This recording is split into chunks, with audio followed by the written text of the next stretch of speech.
Hi everyone, welcome to Sarat Chandra IAS Academy Short Prelims. Here we are going to discuss about 10 MCQs that are replicated in various articles in government websites and newspapers. Okay, so let's move on to first question. First one, consider the following statement about the carbon markets. See, we all know that carbon market is a very important keyword because now all over the world, most of the countries and various organizations are completely used this word in multiple occasions, carbon markets, because the most dangerous problem is climate change. So with to retaliate climate change, we introduced a term called carbon markets. So based on the carbon markets, we divide the carbon markets into two types. Carbon markets are nothing but trading mechanisms of greenhouse emissions, greenhouse emissions. It is related to industries and factories, etc. And recently it is also introduced in agricultural sector, primary sector, because agriculture is also responsible for more number of carbon emissions. So to deal with this, not only government of India, whole the various countries in the globe, they used the word called carbon markets. It is nothing but the trading of greenhouse emissions. Here carbon markets are classified into two types. First one is compliance carbon market. Second one is voluntary carbon markets. Okay. First one, compliance carbon markets are marketplaces in which participant means either it may be industries or factories or else anything that acts in response to obligations that framed or established by a regulatory body. That can be government of India.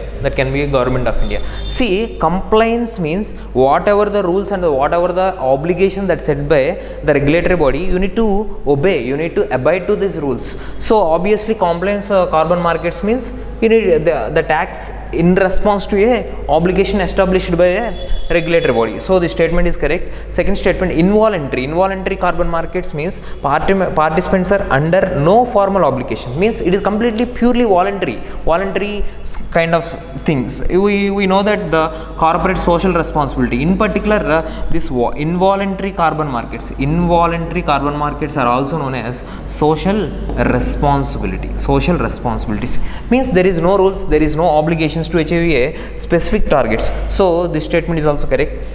A framework for voluntary carbon markets in agricultural sector, it is a new edition, has been recently launched by the Ministry of Agriculture and Farmers Welfare, Government of India, because to reduce the emissions from the agriculture sector, our Government of India introduced a new initiative. That initiative is a framework for voluntary carbon market in agricultural sector. It is the initiative to reduce the emissions from agriculture sector, because agriculture is also one of the major emissions of greenhouse gases. So this statement is also correct. Which of the following are correct? All three are correct answers. Okay.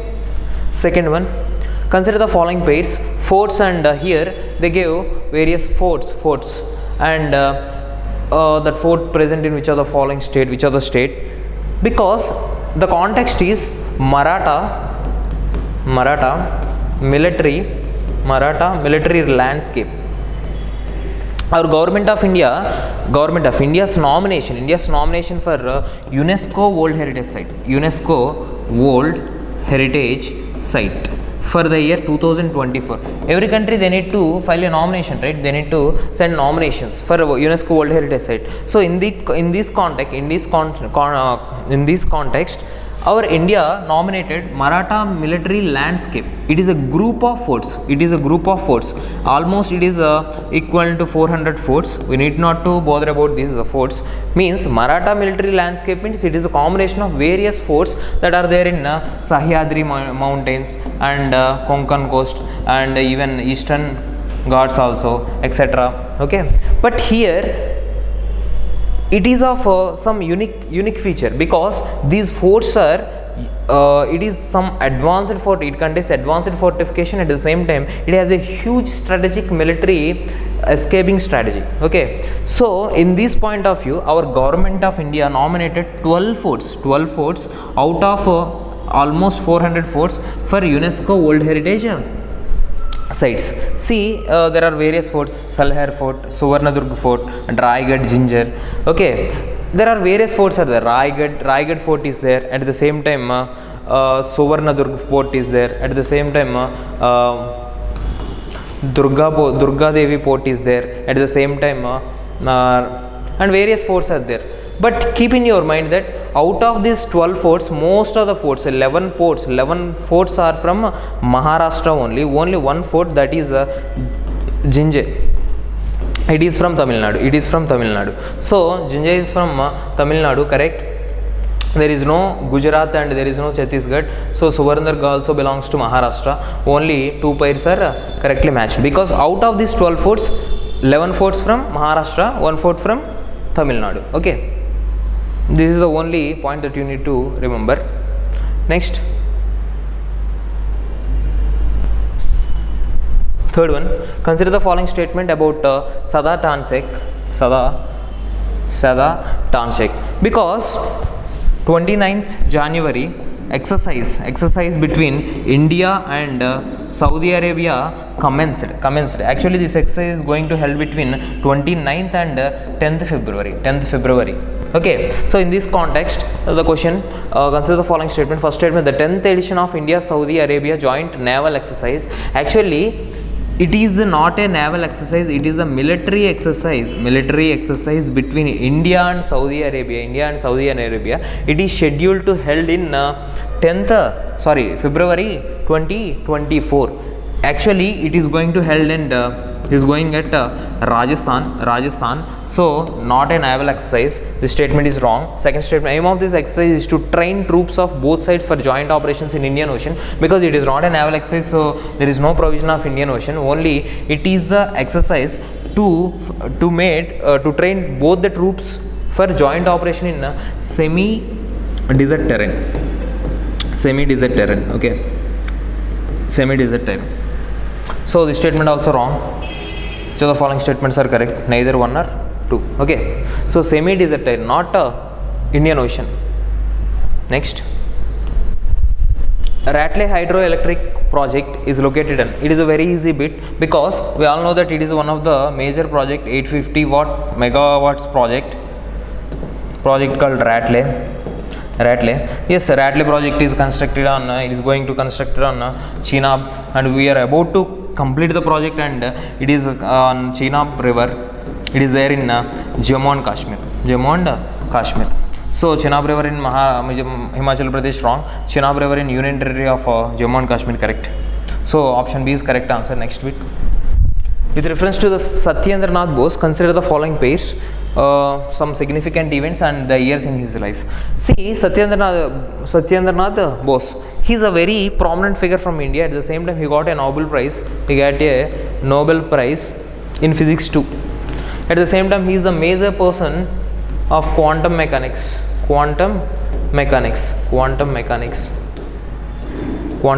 too.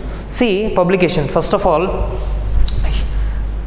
publication on quantum mechanics. He published the 4 revolutionary books in the context of quantum mechanics in the year called 1924. He published 4 revolutionary books on quantum mechanics. So this is correct. And Fellow of the Royal Society. Actually, he is elected as a Fellow of the Royal Society in the year called 1959, not 1944. So wrong. And the third one is General President of Indian National Congress, 1948. This is also wrong, because he is the 31st General President of Indian National Congress in 1944. So this is also wrong. Foundation of Bangya Bizan Parishad. It is yes, he founded a specific society, Bangya Bizan Parishad. It is in the year 1949. So this is also wrong. Only 1 pair is correct. So please go through what are the important contributions of Satyendra Bose and what is his major significant publications. So please go through and please try to attempt this question. Next, consider the following statement about Diatra. See, this is a major revolutionary taken by our government of India. in aviation sector, civil aviation sector. Diatra, it is an initiative taken by Ministry of Civil Aviation. Ministry of Civil Aviation. Actually, if you want to travel from one airport to another airport, automatically you need to go through various multiple checkpoints. So you need to check here, you need to check here, you need to check through paper verification, sometimes paper verification, sometimes contact verification. So to eliminate paper verification and contact verification, our government of India, in particular Ministry of Civil Aviation, introduced an initiative called Diatra. Here all the details, especially our biometrics, are stored in a particular app, in a particular wallet. Actually, it is a app. In app there is a provision called wallet. There you can store your information, that is your biometric information. Even if you go through any airport, suppose if you want to travel from Delhi to Varanasi, so first of all you need to go through multiple checkpoints in Delhi. There automatically, if you are a user of Diatra, they will verify through facial recognition. So there is no provision of paper, there is no provision of contact. Okay. So now see, Diatra, it is a mobile application based facility conceived to achieve contactless, seamless processing of passengers at airports based on facial recognition technology. Yes, correct. Second one, to use this facility, one time registration on Diatra is required using Aadhaar, because our all biometrics are stored under Aadhaar based validation, right, in your Aadhaar, right. So this provision, yes, you need to go through one time registration. Automatically OTPR is important, one time registration. So in any app, at the same time Aadhaar means your biometrics are stored in Aadhaar, right. So Diatra Foundation has been set up a joint venture company in 2019. It will be a pan-India entity at the custodian of the passenger ID validation process. Yes, actually it has been set up as a joint venture company. This is also correct, but this is not required. This point is not required. Fourth one, passengers' personal identification information data stored in the centralized system of Diatra Foundation. See here, this is the foundation.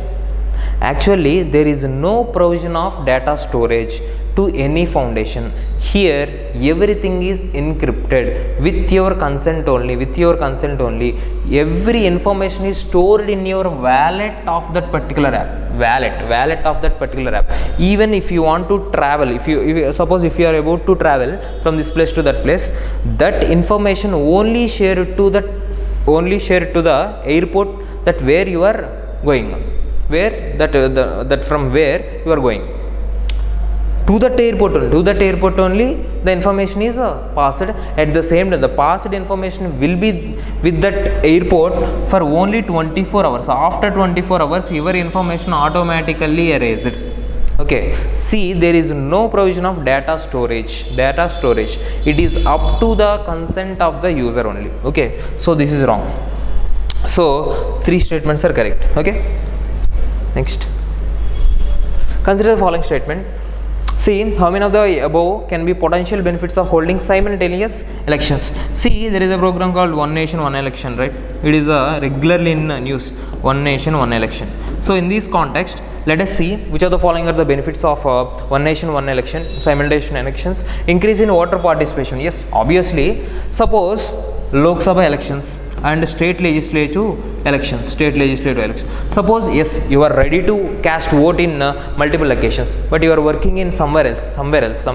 Suppose in you are native to Andhra Pradesh, but you are working in Uttar Pradesh. Yes, for Lok Sabha elections you got a leave. Then fine. In private entity, yes, for Lok Sabha elections you got leave, so you cast your vote. Yes, you are ready to vote in state legislative assemblies also, but after 2 months there is vote. But here there is no provision. Your company won't provide any leave, so automatically no vote. But One Nation, One Election means if there is a provision of only one leave, right? One leave. So automatically it increases voter participation, right? Enabling more time to policy making and governance. Yes, that is also correct, because if it is a regular period elections, automatically the period is limited. At the same time, it contains more time to frame policies and to make governance effective. Okay, yes. And third one, optimization of cost. Yes, this is the most important benefit. It reduces the cost, because if you hold Lok Sabha election separately and state legislative election separately, Election Commission of India has to bear lot of money. Fourth one, increase in efficiency of administrative machinery. So automatically, if suppose the elections is 2 times, you need to work for 2 times, but it is a single time, you can put your efficiency at only 1 time, more efficient. Yes, substantial reduction in the hate speeches, violence and other law and other order problems. Yes, automatically, if the election, suppose single election, yes, you can raise 1 time, you can point out any disturbed point 1 time. But here, if there is a provision of 2 separate elections, you can point the same point multiple times. So the reduction of hate speeches too. Okay, in this point of view, for all 5 are benefits of One Nation One Election program. Consider the following statement about a solid state lithium battery, SSB. Yes, it is a recent innovation and recent transition, important content for electric vehicles. Yes, electric vehicles. In the point of electric vehicles, because our government of India and all people, all from global point of view, there is a significant transition from normal conventional vehicles to electric vehicles. In this point of view, solid state lithium battery is very effective. Solid state lithium battery are relatively difficult to ignite even if they are heated or highly oxidized, unlike conventional lithium ion batteries which have caused many fire accidents. See, even if you see, most of the electric vehicles are completely, yes, completely you can witness more number of fire accidents with respect to normal conventional lithium ion batteries. To reduce these fire accidents, the alternative is a solid state lithium battery. These are relatively difficult to ignite even if they are heated or oxidized. This is the most important advantage. However, SSBs demonstrate a disadvantage as they have low energy density, but this is wrong. Actually, SSBs solid state means the energy is it has a high energy density. Okay, it's high energy density compared to conventional batteries. Okay, even they have high energy density and even the efficiency is very high. Okay, which of the following statements are correct? So this is wrong statement, only one statement are correct. Next, consider the following statement. The 4th schedule of the constitution provides for the allocation of seats. Yes, we all know that 4th schedule deals with the allocation of seats to Raj Sabha. Yes.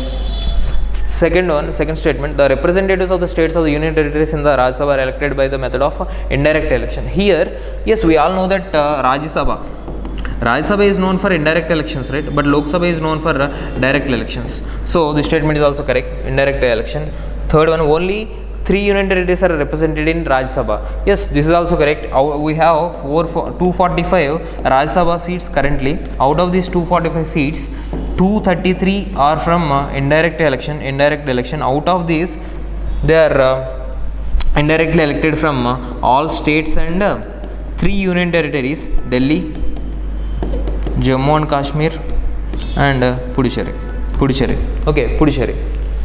These are the 3 union territories. The remaining 12 are nominated by president. So only 3 union territories are represented in Raj Sabha. So all 3 statements are correct.